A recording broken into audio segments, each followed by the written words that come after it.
1600년대 초는 영국 역사에 있어서 격동기였습니다. 당시 영국의 통치자는 제임스 1세라는 왕이었습니다. 그는 당시에 국교에, 영국 국교에 속하지 않은 소위 비국교들에 대한 엄중한 감시와 핍박을, 박해를 가하고 있었습니다. 그래서 그때 자유롭게 성경을 따라 신앙을 표현하고 싶어하는 사람들, 이런 사람들을 비국교도 혹은 분리주의자, separatist라고 불리워졌는데, 이런 사람들이 좀 더 영국보다는 훨씬 더 관대한 신앙의 자유를 허용하고 있었던 지금의 화란 네덜란드를 향해 망명길에 오르고 있었습니다. 3명의 중요한 지도자가 있었어요. 한 사람은 캠브리지 출신의 존 로빈슨이라는 목사였습니다. 존 로빈슨. 또 한 사람은 윌리엄 브루스터 장로, 아주 탁월한 평신도 지도자였습니다. 그리고 또 한 명은 아주 명석한 두뇌를 가진, 그리고 패션을 가지고 있었던 윌리엄 브래드포드라는 사람이 있었습니다. 자, 이들은 화란 땅 레이든이라는 도시에 정착해서 교회를 섬기게 됩니다. 존 로빈슨이 그 교회의 목회자였습니다. 그들이 가지고 있는 고귀한 신앙의 이상, 성경대로 예수 믿고 또 성경대로 신앙을 펼쳐가는 그런 완전한 자유를 위해서, 어쩌면 우리는 어느 날 영국도 화란도 아닌 새로운 대륙, 새로운 땅을 찾아가야 한다는 설교를 하고 있었습니다. 그 땅은 그 당시에 미개척지였던 아메리카 합중국, 미 대륙을 염두에 두었던 말이었습니다. 드디어 1620년 그 존 로빈슨이 목회하고 있던 교회 회중들 가운데 35명이 배를 타게 됩니다. 그는 특별한 그 출항의 그날에 금식을 선포하고 예배를 인도하게 됩니다. 그때 존 로빈슨 목사가 이제 메이플라워를 타고 새로운 대륙을 향해 떠나가는 그들을 향해 설교하면서 선택했던 본문이 바로 오늘의 본문입니다. 그것이 바로 에스라 8장 21절 이하 23절의 말씀입니다. 여기 오늘 본문에 에스라가 이스라엘 백성들을 데리고 이스라엘 백성들이 운집하고 있었던 아와 강가에서 며칠간의 시간을 보내며 레위인들을 모집하고, 그리고 이제 시온의 땅을 향해서 떠나감에 앞서서 금식을 선포하고 그들의 마음을 준비시킵니다. 그래서 이 본문의 상황이 아마 청교도들에게 가장 적합한 상황이라고 믿었던 존 로빈슨은 본문을 선택해서 설교를 했던 것입니다. 그렇게 시작된 청교도들의 나라 미합중국은 적어도 그 역사의 초창기에는 위기를 맞이할 때마다 나라의 지도자들이 금식하며 그 나라를 위해서 기도하는 것이 하나의 거룩한 전통이 되었습니다. 저 유명한 에이브라함 링컨은 1863년 4월 30일 갈라지고 있는 나라, 남북으로 분열되고 있는 그 나라의 통합을 안타깝게 기대하며 국가적인 금식을 선포하면서 중요한 선언문을 발표합니다. 그 선언문의 한 대목을 제가 그대로 읽습니다. 우리는 그동안 하나님의 선택된 은혜를 받아왔고 평화와 번영을 누려왔습니다. 그러나 최근 우리는 하나님을 잊었습니다. 우리의 평화를 지켜주고 인적으로, 자원적으로 혹은 국력면에서 우리를 강하게 한 축복의 손을 잊고 있었던 것입니다. 우리는 이제 진노하시는 그 권능 앞에 자신을 쳐서 낮추고 우리의 국가적인 죄를 고백하고 관용과 용서를 구해야만 한다고 생각합니다. 나는 이제 의회의 요청을 받아들여 그들의 결의에 따라 1863년 4월 30일 수요일을 이 나라 국민 모두가 국가적으로 회개하고 금식하고 기도하는 날로 지킬 것을 선포하는 바입니다. 온 국민이 힘을 합하여 부르짖는다면 저 높은 곳에서 우리의 기도를 들으실 것이요 우리의 국가와 죄를 용서하실 뿐만 아니라 은혜로 응답하셔서 우리나라를 우리가 기대하는 그대로 하나가 되게 하시며 평화를 회복시켜 주실 것입니다. 링컨의 기도는 응답되지 않았습니까? 그들은 남북이 다시 하나 되었고 그들은 서로를 용서했고 새로운 국가를 만들 수가 있었습니다. 사랑하는 여러분, 지금 이 나라 이 땅에도 그런 날이 필요하다고 생각되지 않으시나요? 정녕 오늘을 살아가는 우리에게도 이런 금식과 간구가 필요할까요? 오늘 우리는 그 대답을 본문에서 찾고자 하는 것입니다. 오늘을 사는 우리에게도 금식과 간구가 필요한 이유, 무엇 때문일까요? 첫째로 우리 모두 겸비한 삶을 살기 위해서입니다. 겸손한 삶을 살기 위해서입니다. 본문의 21절을 다시 읽습니다. 함께 같이 읽습니다. 시작. 그때 내가 아와 강가에서 금식을 선포하고 우리 하나님 앞에서 스스로 겸비하여 우리와 우리 어린아이와 모든 소유를 위하여 평탄한 길을 구하였으니. 여기 에스라 자신이 금식을 선포하면서 그 중요한 이유를 밝히고 있습니다. 금식하는 이유, 스스로 겸비하고자 그랬습니다. 스스로 겸비하고자. 영어로 humble ourselves, 우리 자신을 겸손하게 하기 위하여 라고 밝히고 있습니다. 여러분, 하나님이 제일 싫어하는 사람이 있다면 어떤 사람일까요? 교만한 사람입니다. 사도 베드로는 베드로전서 5장 5절에서 하나님은 교만한 자를 대적하신다 그랬어요. 반대로 겸손한 자에게 은혜를 주신다. 교만한 자를 대적한다 그랬습니다. 그런데 중요한 사실은 이것입니다. 누구나 자기도 모르게 교만해질 수 있다는 사실입니다. 특별히 내 인생이 지금 잘 풀리고 있다고 생각할 때, 그리고 내 앞길이 환하게 열리고 있다고 생각할 때 우리는 쉽게 교만할 수 있는 유혹을 받습니다. 그런데 교만해지는 그 순간부터 우리는 하나님의 적이 된다는 사실을 기억해야 합니다. 그래서 우리는 모두 소위 내가 교만의 자리에 도달했다고 느껴지는 바로 그 순간부터 겸손을 연습할 필요가 있습니다. 그래서 우리 신앙의 선배들은 자기 자신을 낮추고 겸비하는 겸손의 중요한 연습으로 영성 훈련의 한 방편으로 금식을 선택했습니다.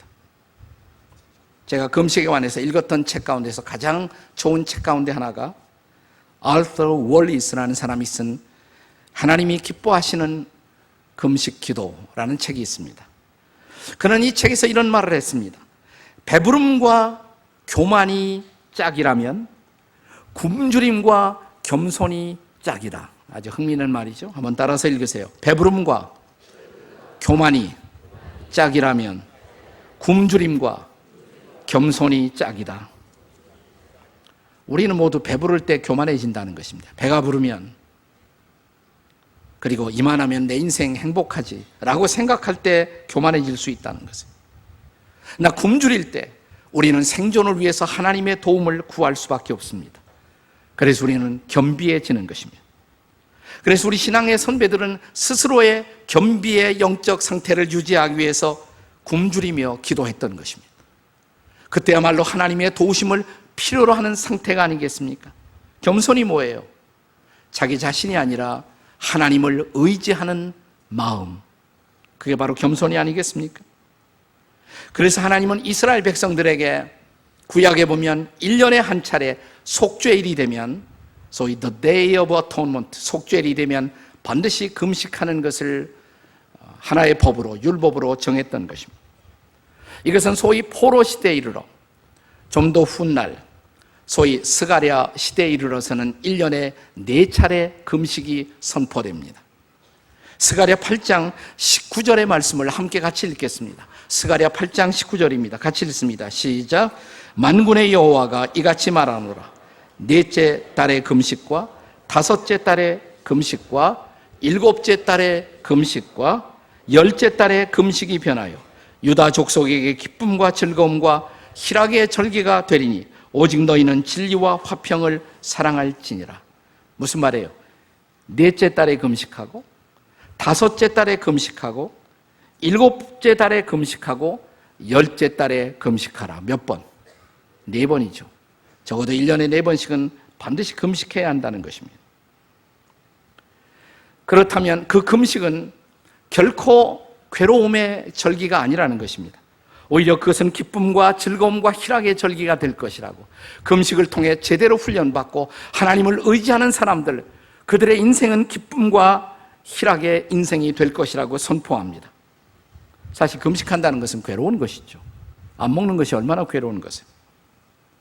그러나 이것을 잘 통과한 사람들에게는 말할 수 없는 기쁨과 즐거움의 영적인 유익을 경험할 수 있다는 것입니다.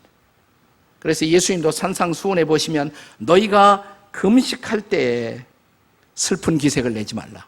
내가 금식한다고 우거지상을 하고 나 금식하고 있어요, 그것을 간접적으로 사람들에게 알리고 그러지 말아라 이 말이에요. 슬픈 기색을 내지 말라. 이어지는 말씀에 보시면 오히려 머리에 기름을 바르고 얼굴을 씻으라. 기쁜 마음으로 금식하라 이 말이에요. 왜냐하면 이 금식이 나에게 줄 수 있는 영적인 유익이 크기 때문에 기쁨으로 그렇게 할 수 있어야 한다는 것입니다. 여기 산상수훈에서 예수님이 금식에 대한 경고를 가르치면서 너희가 만일 금식한다면, 만일이란 단어를 쓰시지 않았어요. 산상수훈에. 그게 중요합니다.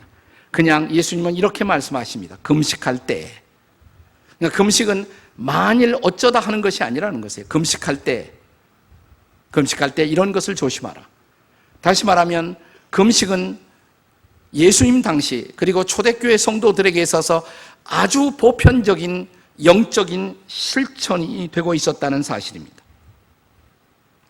나는 우리 교회, 우리 시대의 교회가, 그리고 우리 시대의 성도들이 다시 한번 영적인 부흥을 정말 경험하기를 원한다면, 그리고 신앙의 야성을 회복하기를 원한다면 저는 이 금식의 거룩한 습관을 회복할 필요가 있다고 생각합니다. 그렇다고 여기서 제가 말하는 금식이 40일 금식 이런 거 아닙니다. 근데 성경에 보면 가장 보편적인 금식으로 등장하는 것이 하루나 사흘이에요. 이게 제일 많아요. 사흘 금식이 성경에 제일 많이 나와요. 하루는 할 수가 있잖아요. 하루에서 어느 정도 그것이 성공하면 그 다음에 사흘 해보세요. 사흘. 네. 그러면 금식이 이래서 유익하구나. 그렇다고 해서 다이어트를 위해서 하라는 것이 아닙니다. 금식의 목적은 식사하는 시간 아껴가면서 기도하는 것, 그 기도가 중요한 거예요.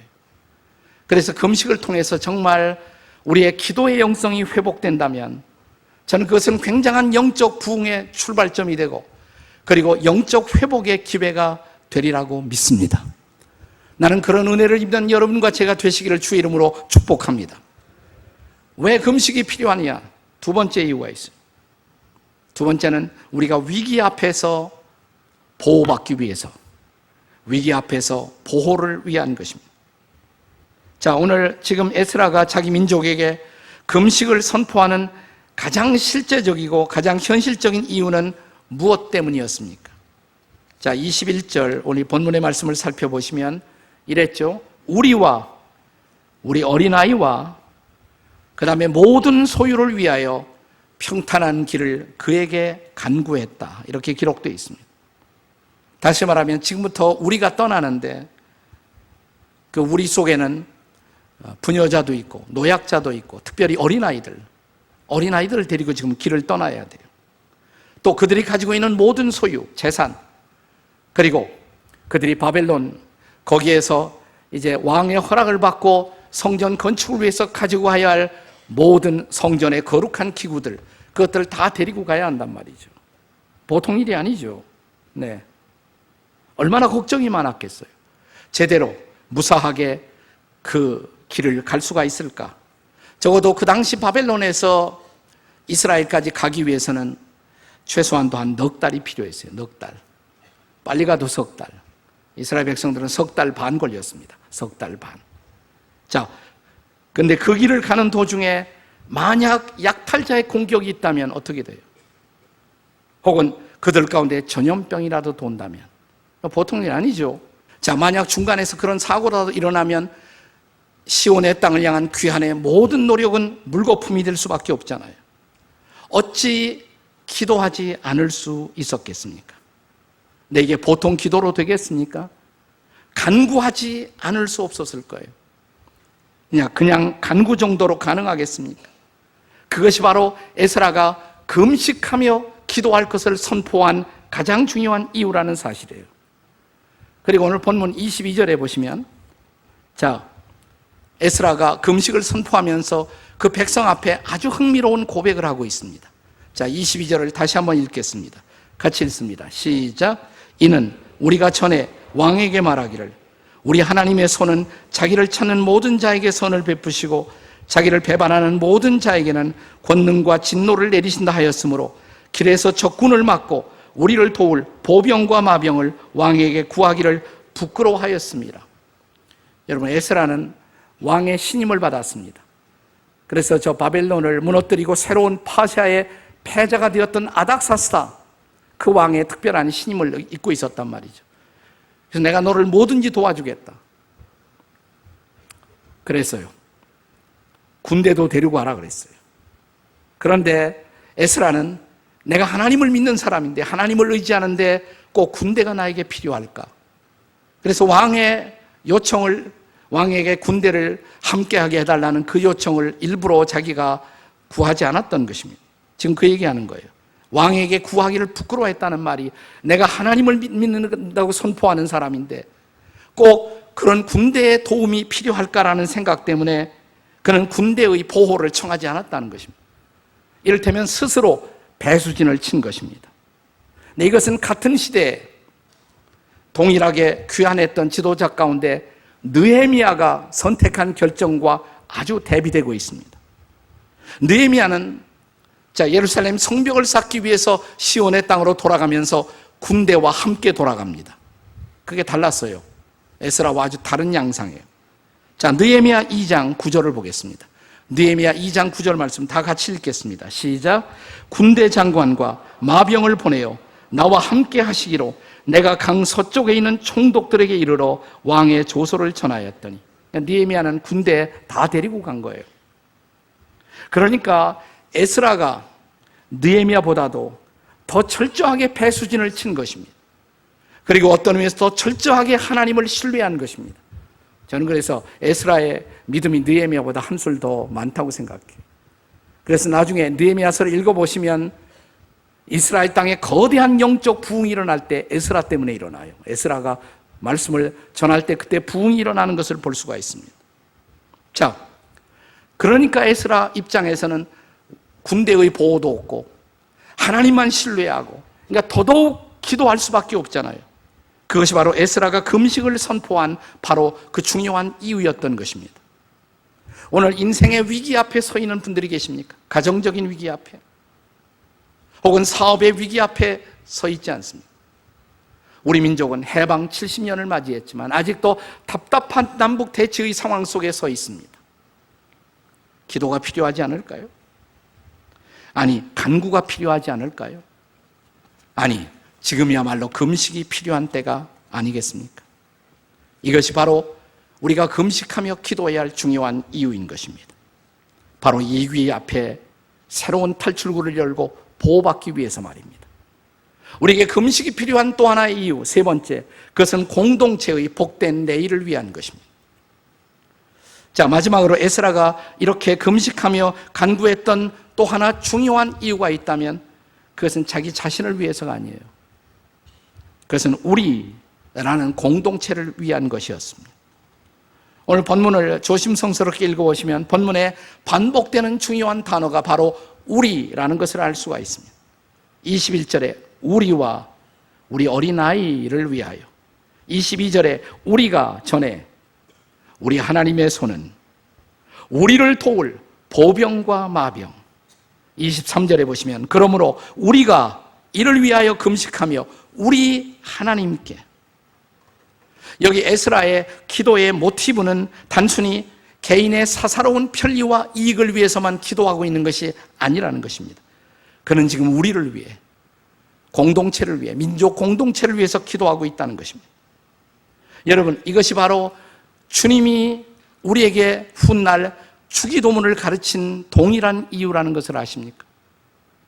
주기도문이 어떻게 시작해요? 주기도문 하늘에 계신 우리 아버지예요. 하늘에 계신 우리 아버지. 네. 이름이 거룩히 여김을 받으시며 나라 임하옵시며 뜻이 하늘에서 이루은 것 같이 땅에서도 이루어지이다. 그 다음 뭐예요? 오늘날 우리에게 일용할 양식을 주시고, 나에게만 아니에요. 우리에게. 나만 잘 먹고 잘 살기 위한 기도가 아니에요. 우리가 함께 일용할 양식을 먹도록, 우리가 함께 잘 살고, 우리가 함께 시험을 극복하고, 우리가 함께 승리하고, 이 주기도문은 단순히 나를 위한 기도가 아니라 우리를 위한 공동체의 기도라는 사실을 우리는 결코 잊지 말아야 합니다.